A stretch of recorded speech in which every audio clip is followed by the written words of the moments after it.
আমাদের রক্ত চুষা টাকাগুলা বেগমপাড়া বেশিরভাগই হচ্ছে গিয়ে আমলা, বেশিরভাগ পলিটিশিয়ান। এখানে কিন্তু দেখেন একটা মজার বিষয় হচ্ছে গিয়ে সব দলের লোকজনই কিন্তু এই এলাকায় থাকে, পরিবার নিয়ে তাদের বউরা থাকে, কিন্তু এখানে কিন্তু কোনো মিছিল মিটিং নাই, কোনো ঝামেলা নাই। এরা নিজেদের মধ্যে বিরাট সুসম্পর্ক, কারণ দুর্নীতিবাজরা কিন্তু একটা ব্যাপক সম্পর্ক থাকে। এই রক্ত চুষা টাকাগুলা, সব টাকাগুলা এই সব জায়গায় আসতেছে। এখানে এত নীরব, কোনো সাউন্ড নাই, কারণ আপনি সুখে বসবাস করতে পারবেন।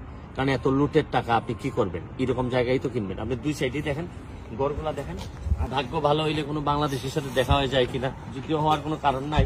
এখন এরা নাকি সচেতন হয়ে গেছে, বুঝে যে এখানে লোকজন এসে ভিডিও করে।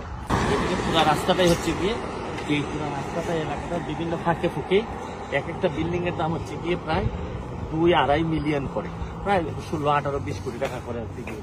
এবং এখানে নাকি মিঠু নামের একজন আছে, 350 কোটি টাকা নিয়ে আইছিল। তার বিভিন্ন দোকান আছে, সেও এই এলাকায় কোথাও থাকে, স্পেসিফিকলি আমরা বাসা নম্বরটা জানি না।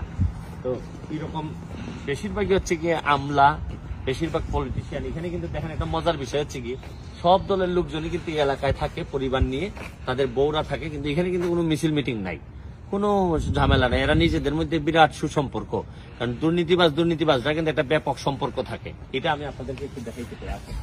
দেখা গেল তো এই যে আমাদের রক্ত চুষা টাকাগুলা বেগমপাড়া দেখতে কিরকম, এবং বেগমপাড়ায় কিভাবে মানুষ লুটপাট করে নিয়ে আইসা এই টাকাগুলা দিয়ে এইসব বড় বড় বাড়ি করে এরা। আর আমাদের এখানে আমরা কত কষ্ট করি, কম্বল পাই না, শীতের সময় কম্বল পাই না, বন্যার সময় ঘর পাই না, খাবার পাই না, কত যন্ত্রণা নিয়ে আমরা বেঁচে থাকি। চলেন।